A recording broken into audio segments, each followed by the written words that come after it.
Hola, ¿qué tal? Bienvenidos a Noticias Ourense. Hoy es jueves 13 de marzo y comenzamos este informativo repasando algunas de las noticias más importantes de la jornada. En el Día Mundial del Riñón, Alcer y el Chúo quieren destacar la importancia de la prevención. Por otra parte, Alfonso Rueda visita las obras del Castillo de Monterrey.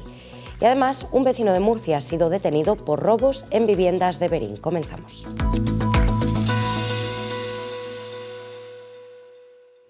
Nesta ocasión, a campaña de Alcer céntrase na prevención e detección precoz de enfermidades. O Chúo acolleu unha mesa informativa de Alcer para reivindicar o Día Mundial do Ril. A enfermidade renal crónica xa afecta ao 15% da poboación española e en poucos anos de seguir o seu ritmo de crecemento actual padecerá a un terzo das persoas maiores de 65 anos e converterase na quinta causa de morte en España no 2040. El lema de este año es una prevención precoz. Desde el área sanitaria de Ourense, pues queremos incidir en la importancia de la concienciación de esta enfermedad, que es una enfermedad silenciosa y es importante detectarla a tiempo, igual que prevenir en determinado grupo de pacientes. Creo que desde atención primaria y de forma conjunta con el servicio de nefrología incidimos en la importancia de unos hábitos de vida saludables, en evitar el sedentarismo, unos hábitos alimenticios correctos, abandono de hábitos tóxicos y en una detección precoz en aquellos pacientes que tienen una serie de factores de riesgo importantes.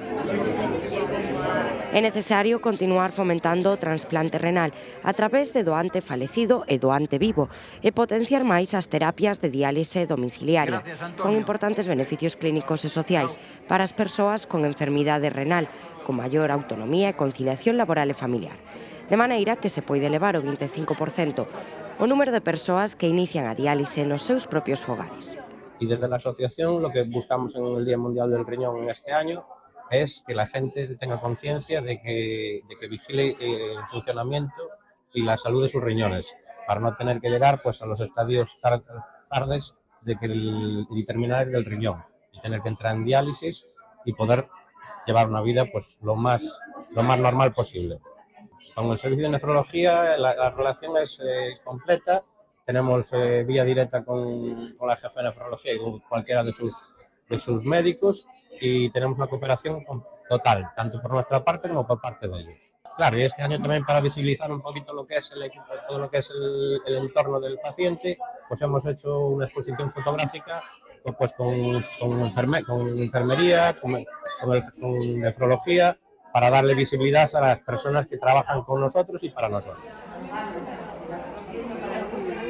O presidente da Xunta supervisa o estado das obras do Castelo de Monterrey.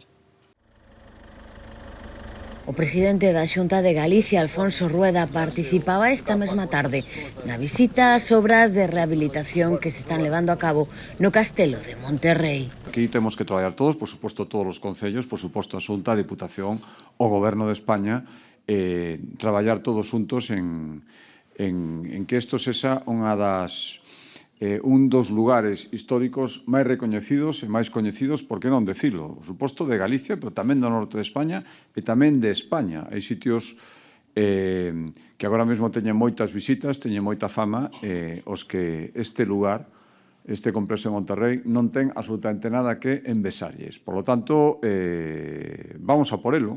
Estamos actuando en outros recursos turísticos con estes fondos Next Generation, en Tui, na Guarda, en algún mosteiro tamén que hai en Galicia, todo vinculado ademais ao Camiño de Santiago, por eso digo que non pode chegar o remate destas obras nunhas datas máis axeitadas en vísperas do Ano Santo 27. A visita non estivo exenta de certa polémica, xa que desde a delegación do Goberno amosaban a súa sorpresa ao non ser convidado o delegado Pedro Blanco. Si estivo presente no acto o subdelegado en Ourense, Eladio Santos, que lembrou que os fondos cos que a Xunta de Galicia está a executar estes traballos foron transferidos ao Goberno autonómico polo Ministerio de Industria e Turismo, cos fondos do Plan de Recuperación, Transformación e Resiliencia. La Guardia Civil ha detenido a un vecino de Murcia por 6 robos con fuerza en viviendas de Verín.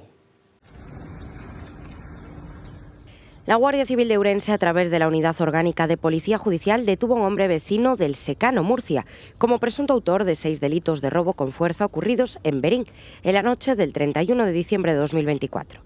El detenido formaba parte de un grupo criminal dedicado al robo en viviendas habitadas. Y en esta ocasión, la banda se trasladó hasta la localidad gallega para cometer sus delitos. Nace a iniciativa Ourense Cidade de Gastronomía e Comercio, formada polo Centro Comercial Pontevella, o Centro Comercial Aberto Ourense Centro, a Praza de Abastos, o Mercado da Ponte e a Unión dos Hosteleros ourensanos, para sacar adiante proxectos que estimulen a economía de proximidade. Pontevella acolleu a creación dun proxecto conxunto chamado Ourense Cidade de Gastronomía e Comercio. A súa primeira reivindicación é fixar o Día do Pai o terceiro domingo de marzo. Está conformada polo Centro Comercial Pontevella, o Centro Comercial Aberto Ourense Centro, a Praza de Abastos, o Mercado da Ponte e a Unión dos Hosteleros ourensanos. Ya digo que nuestro proyecto es sumar y de presentar iniciativas, y una de ellas que traen en esos momentos es algo muy simbólico e importante.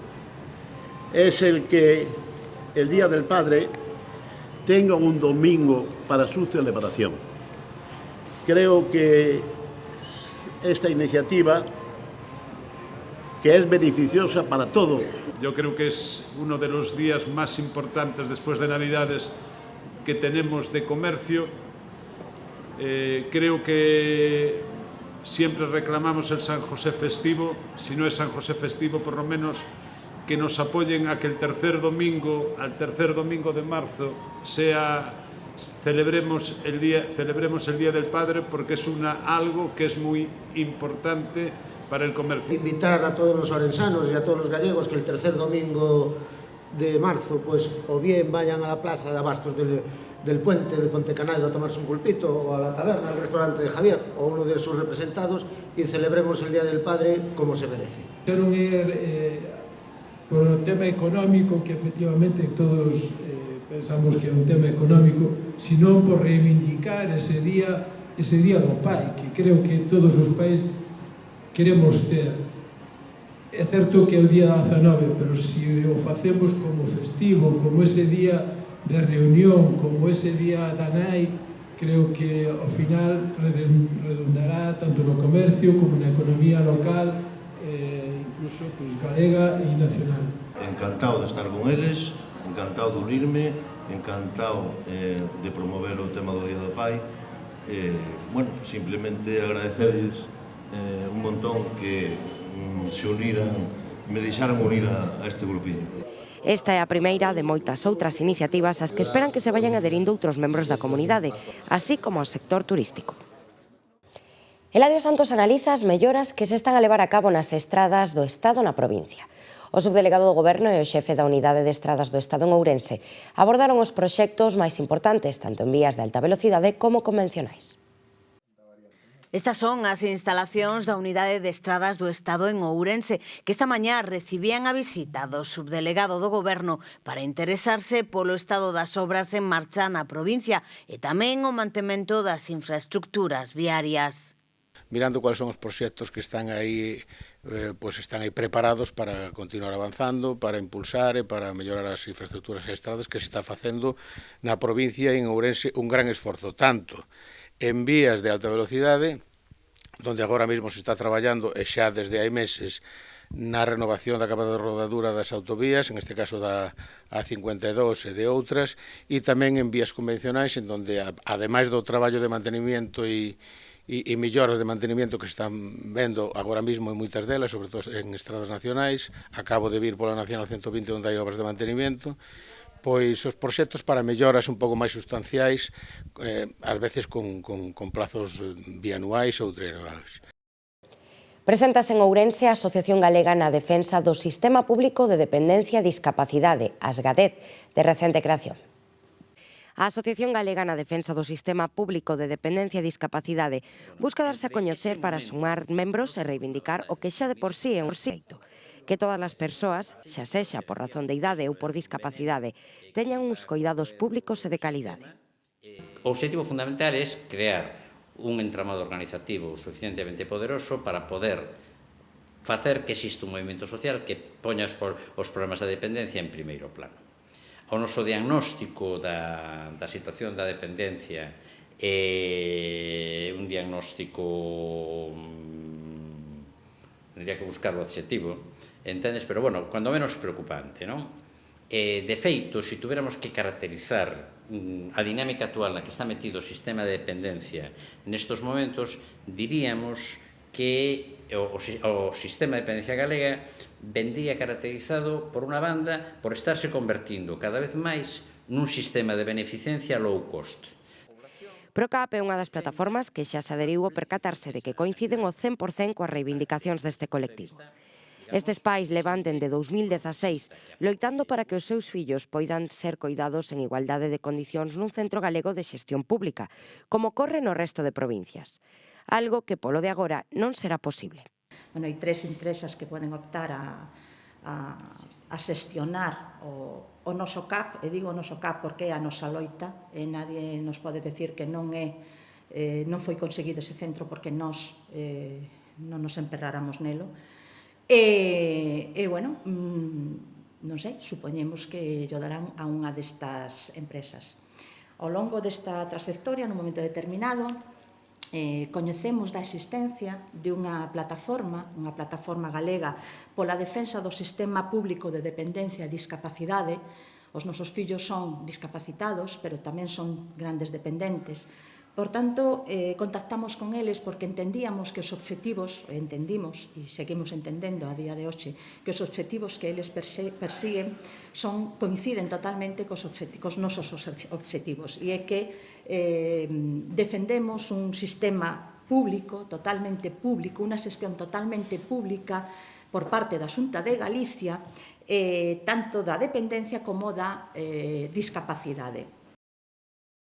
Alumnos del IES As Lagoas fueron premiados en Ciencia e Innovación.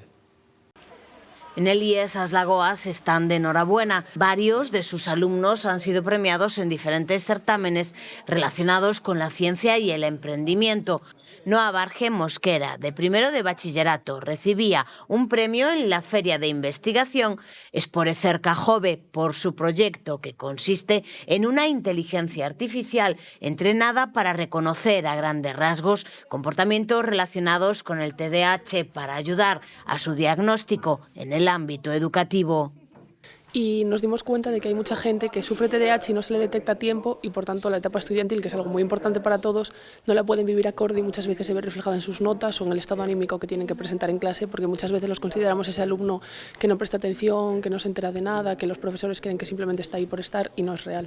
Desarrollamos una inteligencia artificial que detecta parámetros físicos de las personas que tienen TDAH y te da un porcentaje de que esa persona tenga o no tenga TDAH basándose en varios vídeos e imágenes grabadas. El alumnado de segundo de bachillerato de métodos estadísticos resultó ganador en la fase nacional categoría A de la European Statistics Competition. Proporcionada por el INE, era una encuesta sobre discapacidad y dependencia en centros públicos y privados, y pues teníamos que hacer un análisis comparando algunas variables que nos proporcionaron, y teníamos que escoger algunas que nos llamasen la atención y mencionarlas. Relacionábamos las discapacidades con el género, hacíamos bastantes gráficas y cosas así para luego analizar y sacar conclusiones. Sí, también con los gastos que tenían que hacer pues con cada discapacidad, mediante gráficos lo representábamos. Otros dos alumnos, Roque López e Irene Díaz, de segundo de bachillerato, han participado también en el certamen Esporecerca con su proyecto de la fabricación de una pajita para la filtración inmediata de agua dulce, que les ha llevado hasta la final por el momento.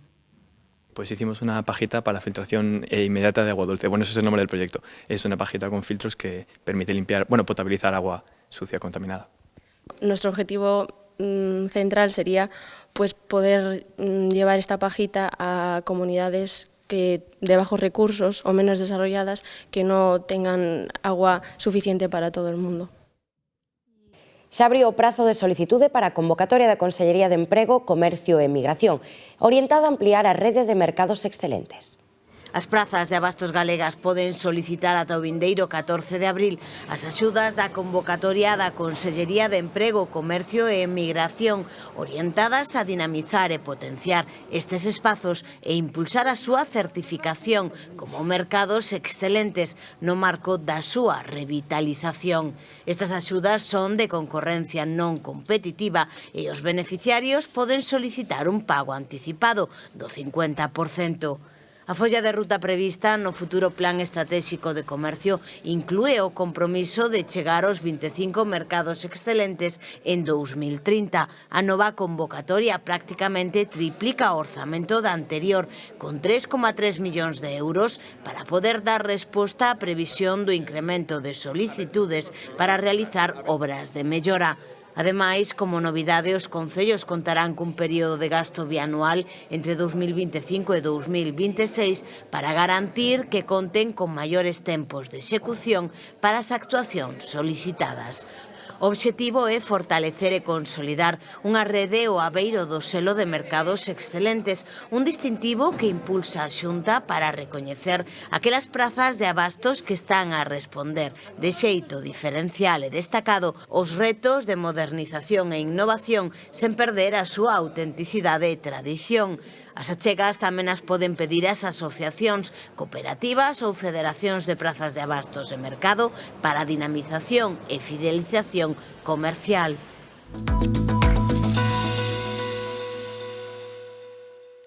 Pues esto ha sido todo por hoy. Muchas gracias por acompañarnos. Que pasen una buena noche. Nosotros nos vemos mañana a la misma hora. Adiós.